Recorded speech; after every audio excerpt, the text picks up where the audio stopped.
We'll tell you this, 2 years into the pandemic, the CDC is lifting its travel warning for the cruise industry. And we've had so many talks about this through the past few years of people being fearful to do it. And then they get stranded on the ship. There has been a lot of drama involved with it. Yeah, and I know, though, some people are excited, though, to get back on there and, set sail once again.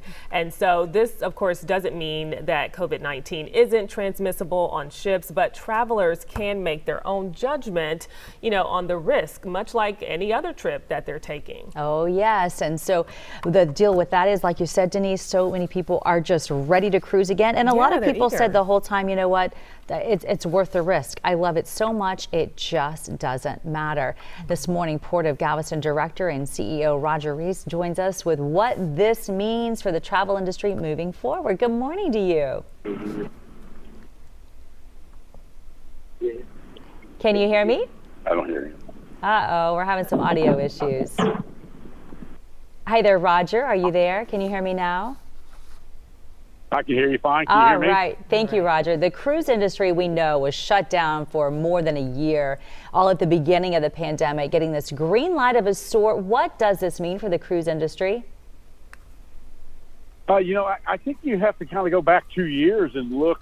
All the protocols that we've had in play have worked. And so I think what this really does is just kind of legally takes off some of those recommendations. But, the cruise lines have been practicing this all along, and, it's been successful. Well, how has the cruise industry changed since the start of the pandemic? I think the biggest thing we've noticed here in Galveston and probably across the country is that, we don't have the cruising levels that we used to have. I mean, we used to cruise out of Galveston, 100% full. We're right now cruising anywhere from 60 to 70%. I think that's been the biggest thing we've seen as an effect of this. From what we're hearing so far from the CDC, they recommend future passengers take the regular precautions, everything we're used to. We're talking masks, vaccinations, washing hands. Will cruise lines make you do that, or will that just be recommended from them as well? And anything else that will be recommended to keep travelers healthy?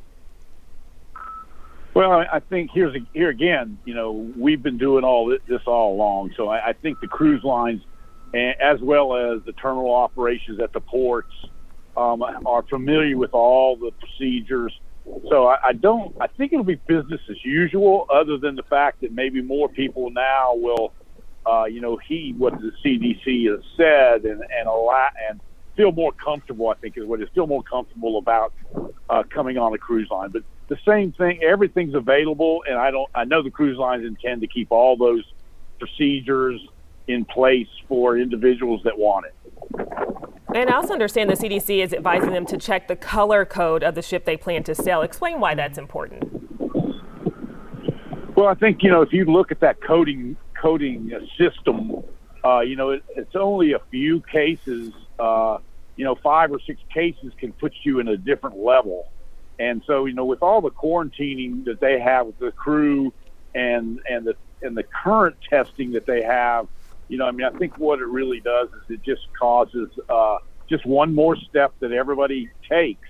But, to be safe, I think people will continue to do that. All right, Rodger Rees, glad we got a hold of you from the Port of Galveston. Thank you very much. Yeah, I want to see in the background, you can see we got our new cruise terminal underway. Oh, it is Nice. Looking good. You're going to whet the appetite of all those cruisers. Thank you again. And today happens to be the last day to check out what Carnival Cruise Lines is offering in celebration of its 50th anniversary. Guests can get up to 40% off of those cruise rates. How about that? And we're also talking more than that. Reduced deposits and onboard credits. And that's just to name a few things. 50th anniversary cruise options are available through August of 2024. Gosh, that's got me excited. I'm ready to take a cruise now. now. People are going to be, logging in so fast to do that. I bet it's going to fill up pretty quickly. So don't think, It's a couple years away. We have plenty of time. All right, so what has it been like cruising during COVID? Yeah, one of our former Fox 26 producers has done a lot of it, and he knows the cruise experience very well. Greg Renaud is joining us this morning to talk about it. Good morning to you. Thanks for chatting with us. How many cruises have you taken, just, overall, and of that number, how many have been during the pandemic? So overall, I just took my 25th cruise about 2 weeks ago when we were on spring break. And since the pandemic started, I think I've done 4, maybe 5, 4 or 5. Wow. You have been a busy cruiser. Well, what was it like cruising during COVID? Well, the first couple cruises, we took the cruise out of the Bahamas when Royal Caribbean first announced that was going to be their first ship in North America. We were on, I think, their 4th cruise, and we stayed on for 2 weeks, so 4th and 5th cruise.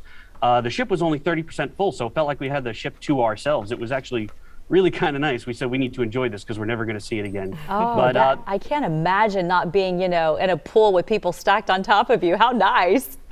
Right. We didn't have to get out early to reserve beach chairs. We didn't have to wait in line at the buffet. It was actually really nice. The cruise we took 2 weeks ago, I think they said that was their 2nd cruise back at full capacity, so that felt normal. With all the activities back and all the things back. But when it was 30%, it was fun.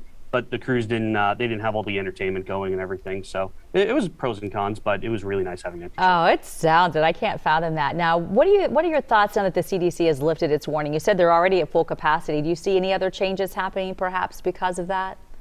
Not major changes. There's some small things like before the pandemic, you went to the buffet and you'd serve yourself. Now you hand your plate to somebody and they serve it for you. So it's, or they might check you into the buffet using scanning your room key instead of just letting people walk in. So not major changes, but you could tell they're doing small things here and there. That first cruise we went on, you had to be in your room from 3 to 5 a.m. For cleaning the ship and stuff. So but not major things you would notice that would hinder the vacation, but small things. Well, do you have any concerns now that more people will probably be, joining you from here on out? Yeah, stay out my way. No, Hey, we got that message loud and clear. I think it's good that the cruise industry can now be 100%, and it's nice to have all the people back, and it's fun making friends on cruise ships. I've met some people on cruise ships just by chance that I'm still friends with. So it's nice to have that full feeling again. And as far as COVID on the ship, they still have the testing requirements for every cruise ship. They still have the vaccination requirements. So I honestly feel safer in a cruise ship than I do in a lot of other places. Oh my goodness, that's great to hear. Greg, thanks for sharing your journeys with us. It was really neat to hear. Yeah, enjoy your next cruise. Thank you. Good to see you again, Melissa. All right, you too. Take care of you.